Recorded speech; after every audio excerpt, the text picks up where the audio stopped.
Minister, your Circular Economy, Waste Management and Minerals Development Bill, you've said is designed to create more sustainable patterns of production and consumption that will minimise waste to significantly reduce our greenhouse gas emissions. And in a circular economy, you say waste and resource use are minimised. The use and value of products and materials is maintained for as long as possible. When a product has reached the end of its life, its parts are used again and again to create further useful products instead of being discarded, which is an all too familiar pattern now. Your Bill, Minister, seeks to incentivise the use of reusable and recyclable alternatives rather than the range of wasteful, single-use, disposable packaging and other items. And I know today, Minister, the Government has announced already a tariff on disposable coffee cups, which I welcome, but I'd ask you, what about plastic bottles? And behavioural change is required, Minister, in terms of what you're trying to adopt. In the United States, as far as I know, there's still a return fee on aluminium cans. Is this something that Ireland can do regarding plastic containers such as shampoo and bathroom products? I'm not sure, Minister, have you spent any time in the supermarket aisles of late in the, I suppose, at the personal hygiene section, but you'd be appalled at the amount of plastic that resides there, single-use and otherwise, and the idea that a lot of it is being recycled is a complete misnomer. I think you're probably also probably young enough or old enough to remember the idea of replaceable razor blades, but this is going to require consumer change, and something has to be done to get people back to make a preference to use and reuse and recycle. And in terms of single-use plastics, Minister, I'm sure you're aware that there is no viable recyclable of single-use plastic. It either goes into landfill or else it is burned in incineration. And I would ask, has anyone in your department looked at the increased quantity now of single-use plastics in food packaging? Styrofoam trays that are being used for meat sales products, and as I said, shampoo and soap products.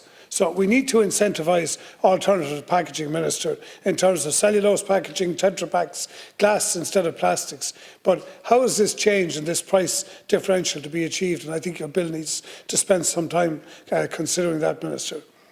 In terms of the food waste, we produce and import significant volumes of food and fruit into this country every year that never finds its way into consumers' fridges. We employ best before dates to ensure food integrity, but oftentimes there is significant disparity between best before and what is actually out of date. Much of this food waste ends up as organic waste, and in some cases it can be used as animal feeds. But much of it could be used in biological digestive systems for energy production, Minister. But we haven't got our act together yet in this country to try and incentivise that activity or get any production from it. And are you aware also, Minister, that it is producers who suffer the cost of this food waste and not the supermarkets or the retailers? I believe if you want to tackle the issue of food waste at supermarket sectors, you need to look at the practices that supermarkets employ in terms of purchasing, minimum supply quantities, and when unsold, they are left at the producer's expense. You mentioned the Circular Economic Fund within your bill, Minister, and this is building on the objectives, you say, of the Environment Fund. You are proposing that this fund be developed through this bill, the aim being to fund key environmental projects in the coming years. Lofty aspirations, Minister, I would say, because I would like to ask you a question. How are these environmental projects to be evaluated and assessed into the future? I have worked with many companies over past years in the food sector who are looking at developing significant innovation in terms of manufacture, packaging, increased shelf life, etc. And I can say in nearly all cases, the state of state resourcing and access to state resourcing was almost negligible to support that activity.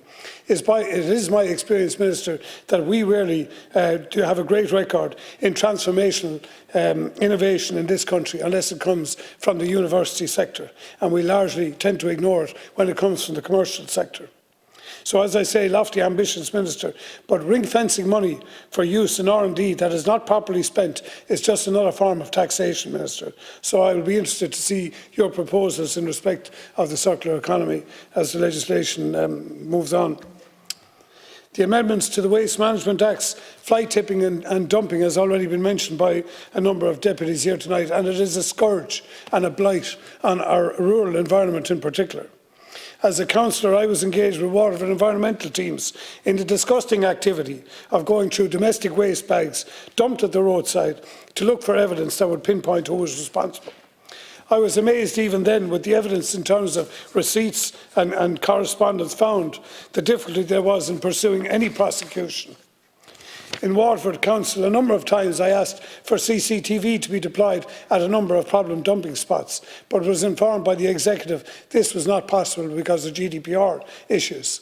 When I tried to set up a private group conducting video monitoring, I was also told that I was in danger of ending up in the courts because of data legislation. So I note, Minister, in your bill you suggest that number plate recognition or facial recognition is not to be used in this video data. So I wait to hear your thoughts on what evidence you can bring to bear in terms of video analysis without some recognition of vehicle identity that is going to result in prosecutions for fly tipping and serial dumping. I welcome your proposals to incentivise the better segregation of waste streams for the commercial sector, leading to greater waste being diverted into recycling or organic bins. But much of this waste, Minister, may have a compostable agricultural product opportunity, and this is an area I think the Department needs to look seriously at. Organic waste can be a significant alternative to fertiliser products in agriculture, and at the moment we know the problems we are having internationally in terms of sourcing and paying for fertilisers. So, Minister, I would ask that your department do significant work on this, please. I welcome the ban on the exploration of certain fossil fuels, the mining of coal, the lignite and oil shale. I think that is progressive. In summation, Minister, I think there is a lot in the bill to be welcomed, although it has to be said much of it is aspirational at this time. It is also true that many of the objectives, particularly in terms of consumer behaviour, will require a significant degree of cultural shift. There will also likely be additional costs in terms of the supply chain to be borne, and this will affect the end price, Minister. How is this to be managed in terms of competing imported products? One thing is certain, it will be difficult to change consumer behaviour without some cost-benefit recognition on the part of consumers.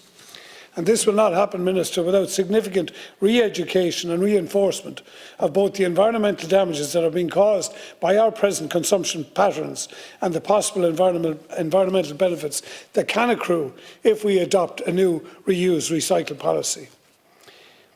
In that, your bill sets out a roadmap for the future circular economy. I welcome it, Minister.